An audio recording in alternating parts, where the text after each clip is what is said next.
Hi friends, అందరికీ good morning. మీరు చూస్తున్నారు money junction Telugu YouTube channel. Friends, ఈ రోజు ఈ వీడియోలో మనం పటాక్ పే యాప్ ద్వారా ఇన్స్టాంట్ పర్సనల్ లోన్కి ఎలా అప్లై చేసుకోవాలి అనే దానికి సంబంధించి స్టెప్ బై స్టెప్ ఎక్స్ప్లెయిన్ చేస్తాను. ఈ వీడియోని మీరు స్కిప్ చేయకుండా చివరి దాకా అయితే చూడండి. ఫ్రెండ్స్, మనకు ఈ పటాక్ పే వాళ్ళు 50,000 నుంచి 5 lakhs వరకు అయితే మనకు ఇన్స్టాంట్ లోన్ అయితే ఇవ్వడం జరుగుతుంది. మీరు యాప్ ద్వారా చాలా ఈజీగా అప్లై చేసుకోవచ్చు. జస్ట్ మీకు మీ యొక్క ఆధార్ వెరిఫికేషన్, మీ యొక్క బ్యాంక్ స్టేట్మెంట్ వెరిఫికేషన్ అయితే చాలు.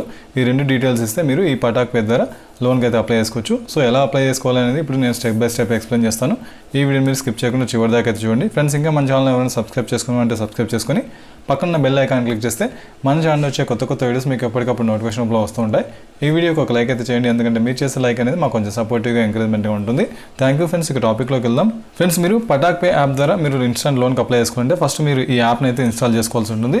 గూగుల్ ప్లే స్టోర్లోకి వచ్చేసి పటాక్ పే అని టైప్ చేస్తే మీకు ఇలా ఓపెన్ అవుతుంది. ఇక్కడ ఇన్స్టాల్ ఉంది కదా, ఇన్స్టాల్ పైన క్లిక్ చేయండి. మీకు యాప్ ఓపెన్ అవుతుంది. యాప్ ఓపెన్ అయిన తర్వాత మనకు అప్లికేషన్ ప్రాసెస్ స్టార్ట్ చేసుకోవచ్చు. సో ఇన్స్టాల్ చేసుకొని ఓపెన్ పైన క్లిక్ చేయండి. సో నెక్స్ట్ ఇలా చూపిస్తుంది, నమస్తే అనేసి సెలెక్ట్ లాంగ్వేజ్ అని అడుగుతుంది.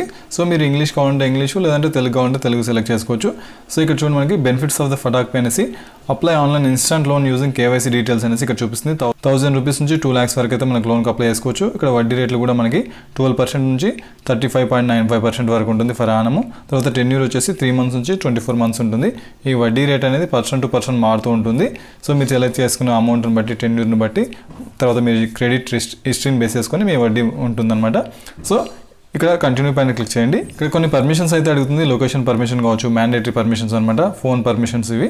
సో ఇక్కడ యాక్సెప్ట్ అండ్ అలో పైన క్లిక్ చేయండి. నెక్స్ట్ మీరు దీనిలో లాగిన్ అయితే అవ్వాల్సి ఉంటుంది. మీ యొక్క mobile number enter Aadhaar linked mobile number అనేసి ఇక్కడ చెప్తున్నారు. సో మీ యొక్క ఆధార్తో లింక్ అయిన మొబైల్ నెంబర్తో మీరు ఇక్కడ మొబైల్ నెంబర్ ఎంటర్ చేయండి. ఎంటర్ చేసి ఇక్కడ ప్రొసీడ్ పైన క్లిక్ చేయండి.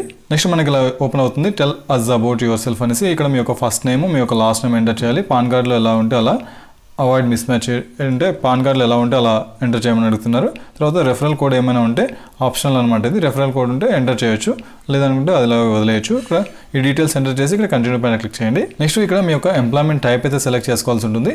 మీరు సాలరీడా, సెల్ఫ్ ఎంప్లాయిడా అనేసి అడుగుతుంది. సో సాలరీడ్ అయితే సాలరీ క్లిక్ చేయండి, సెల్ఫ్ ఎంప్లాయిడ్ అయితే సెల్ఫ్ ఎంప్లాయిడ్ క్లిక్ చేయండి. సాలరీడ్ అనుకోండి. ఇక్కడ మీ యొక్క కంపెనీ నేమ్ ఏంటి అని ఎంటర్ చేసి ఇక్కడ కంటిన్యూ పైన క్లిక్ చేయండి. నెక్స్ట్ మీ యొక్క పాన్ కార్డ్ డీటెయిల్స్ అయితే ఇవ్వాల్సి ఉంటుంది. మీ యొక్క డేట్ ఆఫ్ బర్త్, మీరు పాన్ కార్డులో ఎలా ఉంటే అలా మీ యొక్క డేట్ ఆఫ్ బర్త్, తర్వాత మీ యొక్క పాన్ కార్డ్ నెంబర్ ఎంటర్ చేయాలి. ఎంటర్ చేసి ఇక్కడ కంటిన్యూ పైన క్లిక్ చేయండి. నెక్స్ట్ మీ యొక్క ఆధార్ కార్డ్ డీటెయిల్స్ అయితే ఎంటర్ చేయాల్సి ఉంటుంది. So verify your Aadhaar with అనేసి ఇక్కడ మీరు డిజిలాకర్ ద్వారా వెరిఫై చేయాల్సి ఉంటుంది. సో ఇక్కడ వెరిఫై విత్ డిజిలాకర్ అని దీన్ని క్లిక్ చేయండి. మనకు నెక్స్ట్కి వెళ్తుంది. నెక్స్ట్ ఇక్కడ మీ యొక్క 12 digit ఆధార్ నెంబర్ ఏదైతే ఉందో ఆ ఆధార్ నెంబర్ ఇక్కడ ఎంటర్ చేయాలి. ఆధార్ నెంబర్ ఎంటర్ చేసి ఇక్కడ నెక్స్ట్ పైన క్లిక్ చేస్తే మన ఆధార్తో లింక్ అయిన మొబైల్ నెంబర్కి ఒక ఓటీపీ వస్తుంది. ఆ ఓటీపీని మీరు వెరిఫై చేయాల్సి ఉంటుంది. సో ఆధార్ నెంబర్ ఎంటర్ చేసి నెక్స్ట్ పైన క్లిక్ చేయండి. నెక్స్ట్ మనకి ఇలా చూపిస్తుంది, టెంపరీ ఓటీపీ వచ్చి ఉంటుంది. మీ యొక్క మొబైల్ నెంబర్ ఏదైనా ఇక్కడ చూపిస్తుంది. ఆ నెంబర్కి ఒక ఓటీపీ వచ్చి ఉంటుంది. ఆ ఓటీపీని ఇక్కడ ఎంటర్ చేయాలి. ఎంటర్ చేసి ఇక్కడ సబ్మిట్ పైన క్లిక్ చేస్తే మనకు ఆధార్ వెరిఫికేషన్ కంప్లీట్ అయిపోతుంది. మనకు నెక్స్ట్ పేజ్కి అయితే వెళ్తుంది. నెక్స్ట్ ఇలా చూపిస్తుంది, సక్సెస్ఫుల్లీ వెరిఫైడ్ అనేసి ఆధార్ అనేది సక్సెస్ఫుల్లీ వెరిఫై అని చెప్తుంది. సో ఇక్కడ డన్ పైన క్లిక్ చేయండి. నెక్స్ట్కి వెళ్తుంది. నెక్స్ట్ మీ యొక్క సాలరీ డీటెయిల్స్ అయితే ఎంటర్ చేయమని అడుగుతుంది. సో మీ యొక్క మంత్లీ ఇన్కమ్ ఎంత, మీకు ఎంత సాలరీ వస్తుంది అనేది సాలరీ ఎంటర్ చేయాలి. తర్వాత టైప్ ఆఫ్ రెసిడెన్స్, మీరు ఇప్పుడు ప్రజెంట్గా ఉంటున్న ఇల్లు అనేది ఓనా, రెంటెడ్ అనేది సెలెక్ట్ చేసుకోవాల్సి ఉంటుంది. ఈ డీటెయిల్స్ ఎంటర్ చేసి ఇక్కడ మనకు ఇక్కడ కంటిన్యూ పైన క్లిక్ చేయాల్సి ఉంటుంది. సో టోటల్ యాన్యువల్ ఇన్కమ్ అనేది 3 lakhs కంటే ఎక్కువ ఉండాలి అనేసి. అంటే ఇక్కడ ఏంటంటే మనకి ఈ లోన్ రావాలంటే మీ యొక్క ఫ్యామిలీ ఇన్కమ్ ఏదైతే ఉందో, టోటల్ ఫ్యామిలీ ఇన్కమ్ మీ యొక్క సంవత్సరానికి 3 lakhs పైన ఉంటే మీకు ఇక్కడ లోన్ అయితే ఇవ్వడం జరుగుతుంది అనేసి చెప్పడం జరిగింది. సో ఇక్కడ కంటిన్యూ పైన క్లిక్ చేయండి. నెక్స్ట్ ఇలా చూపిస్తుంది కంగ్రాచులేషన్స్ అనేసి. సో మనకి ఇక్కడ లోన్ మాత్రమే కాకుండా డిఫరెంట్ ఆప్షన్స్ కూడా ఉంటాయి. మనకు ఇన్సూరెన్స్ సంబంధించి, లేదా క్రెడిట్ రిపోర్ట్ సంబంధించి, లేదా mutual funds, bill payments, different options కూడా ఉంటాయి. సో వీటిని కూడా మీరు వాడుకోవచ్చు అని చెప్తున్నారు ఈ యాప్ ద్వారా. సో మనకి లోన్ కంటిన్యూ చేద్దాం. ఇక్కడ కంటిన్యూ విత్ లోన్ అప్లికేషన్ ఉంది, దీన్ని క్లిక్ చేయండి. నెక్స్ట్ మనకి ఇలా చూపిస్తుంది, move ahead with your loan application అనేసి. సో మీకు ఈ అప్లికేషన్ ఇన్స్టాల్ చేసుకుని దీని ద్వారా ఏంటంటే మనకి 1 lakh పర్సనల్ యాక్సిడెంటల్ ఇన్సిడెంట్ వస్తుంది. మ్యూచువల్ ఫండ్స్లో సేవింగ్ చేసుకోవచ్చు. తర్వాత మనకి క్రెడిట్ రిపోర్ట్ వస్తుంది. తర్వాత access and offers to rewards, bill payments ఇవన్నీ ఉంటాయి. ఇక్కడ ఏంటంటే 100 rupees మనకి ఇక్కడ నామినల్ ఫీజు ఉంటుంది.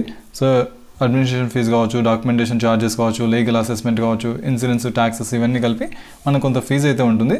సో ఫస్ట్ మనం అమౌంట్ అయితే కట్టాల్సి ఉంటుంది. సో ప్రొసీడ్ టు పే అని క్లిక్ చేయండి. మీరు ప్రొసీడ్ టు పేకి క్లిక్ చేయగానే మనకి పేమెంట్ ఆప్షన్స్ అయితే వస్తాయి. మీరు యూపీఐ ద్వారా అంటే యూపీఐ ద్వారా, లేదా ఫోన్పే అంటే PhonePe, net banking, credit cards వీటి ద్వారా చేయొచ్చు.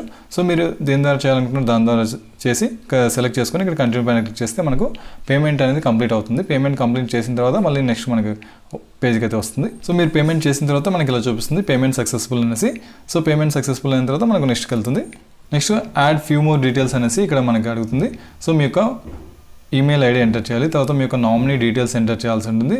సో నామినీ ఫుల్ నేము, తర్వాత నామినీ యొక్క మొబైల్ నెంబరు, తర్వాత వాళ్ళు మీకు ఏమవుతారు అనేసి ఈ రిలేషన్షిప్ సెలెక్ట్ చేసుకొని ఇక్కడ కంటిన్యూ పైన క్లిక్ చేయండి. నెక్స్ట్ మనకి ఇక్కడ సెల్ఫీ అప్లోడ్ చేయమని అడుగుతుంది. సో ఇక్కడ ఏంటంటే అథెంటికేషన్ పర్పస్లో మీరు కంపల్సరీ సెల్ఫీ అయితే తీసుకోవాల్సి అని అడుగుతుంది. సో ఇక్కడ గివ్ పర్మిషన్ ఫర్ కెమెరా అని అడుగుతుంది. కెమెరాకి పర్మిషన్ ఇస్తే మనకు కెమెరా ఓపెన్ అవుతుంది. కెమెరా ఓపెన్ అయిన తర్వాత మీరు సెల్ఫీ తీసుకొని అప్లోడ్ చేయాల్సి ఉంటుంది. సెల్ఫీ తీసుకొని అప్లోడ్ చేయగానే మనకు సెల్ఫీ ప్రాసెస్ అనేది వెరిఫికేషన్ కంప్లీట్ అయిపోతుంది. నెక్స్ట్ ఎసెన్షియల్ డాక్యుమెంట్స్ అనేసి మనకి ఇక్కడ 2 డాక్యుమెంట్స్ అయితే ఒకటి ఇవ్వాల్సింది. Required documents bank statement, salary slip అనమాట. 3 months బ్యాంక్ స్టేట్మెంట్ ఇవ్వాలి, శాలరీ స్లిప్ అవ్వాలి. సో మీరు బ్యాంక్ స్టేట్మెంట్ అప్లోడ్ చేయాలనుకుంటే ఇక్కడ దీనిపైన క్లిక్ చేయండి. మీరు చేయగానే ఇక్కడ మీ యొక్క బ్యాంక్ సెలెక్ట్ చేసుకోమని అడుగుతుంది. మీ యొక్క పాస్వర్డ్ ఎంటర్ చేయాలి. ఎంటర్ చేయగానే ఇక్కడ పీడిఎఫ్ ఇక్కడ క్లిక్ చేస్తే మనకు పీడిఎఫ్ ఎంటర్ అవుతుంది. సో అప్లై పైన క్లిక్ చేయండి. బ్యాంక్ స్టేట్మెంట్ కంప్లీట్ అవ్వగానే నెక్స్ట్ శాలరీ స్లిప్ అనమాట. శాలరీ స్లిప్ పైన క్లిక్ చేస్తే మనకు శాలరీ అప్లోడ్ చేయమని అడుగుతుంది. శాలరీ స్లిప్ అప్లోడ్ చేయమని అడుగుతుంది. సో శాలరీ స్లిప్ అప్లోడ్ చేయగానే మనకు సేమ్ కంప్లీట్ అవుతుంది. బ్యాంక్ స్టేట్మెంట్ కంప్లీట్ అయిపోయింది, శాలరీ స్లిప్ కంప్లీట్ అయిపోయింది. ఇక్కడ కంటిన్యూ పైన క్లిక్ చేయండి. సో లాస్ట్లో మనకి ఇలా చూపిస్తుంది your application is being reviewed అనేసి. So please stay with us అనేసి ఇక్కడ మనకు అడుగుతుంది. సో ఇక్కడ ఏంటంటే ఇట్ టేక్ 48 hours అనమాట. వీళ్ళు మనం అప్లై చేసే ప్రాసెస్ కంప్లీట్ అయింది, వాళ్ళు వెరిఫై చేస్తారు మనం ఇచ్చిన డీటెయిల్స్ బేస్ చేసుకొని. ఆ డీటెయిల్స్ బేస్ చేసుకొని వెరిఫై చేసిన తర్వాత మనకి ఎంత లోన్ ఇవ్వచ్చు, ఎంత లోన్ ఆఫర్ చేయొచ్చు అనేసి ఇలా ఆఫర్ ఇస్తారు. ఆఫర్ వచ్చిన తర్వాత మనము ఈ పటాక్ పేకి సంబంధించి హోమ్ పేజ్కి వెళ్ళి మన యొక్క అప్లికేషన్ స్టేటస్ని అయితే తెలుసుకోవచ్చు అనమాట. మనకు లోన్ అప్రూవల్ అయిందా లేదా, ఎంత అయింది అనేసి డీటెయిల్స్ అయితే వస్తాయి. సో ఫ్రెండ్స్, ఈ విధంగా చాలా ఈజీగా మీరు పటాక్ పే యాప్ ద్వారా పర్సనల్ లోన్కి అయితే అప్లై చేసుకోవచ్చు. ఫ్రెండ్స్, ఈ వీడియో మీకు ఉపయోగపడిందని అనుకుంటున్నాను. ఇలాంటి మరిన్ని వీడియోస్ కోసం మన ఛానల్ సబ్స్క్రైబ్ చేసుకొని పక్కన బెల్ ఐకాన్ క్లిక్ చేస్తే మన ఛానల్ వచ్చే కొత్త వీడియోస్ మీకు ఎప్పటికప్పుడు నోటిఫికేషన్లో వస్తుంటాయి. ఈ వీడియోకి ఒక లైక్ అయితే చేయండి, ఎందుకంటే మీరు చేసే లైక్ అనేది మాకు కొంచెం సపోర్టివ్గా ఎంకరేజ్మెంట్గా ఉంటుంది. Thank you.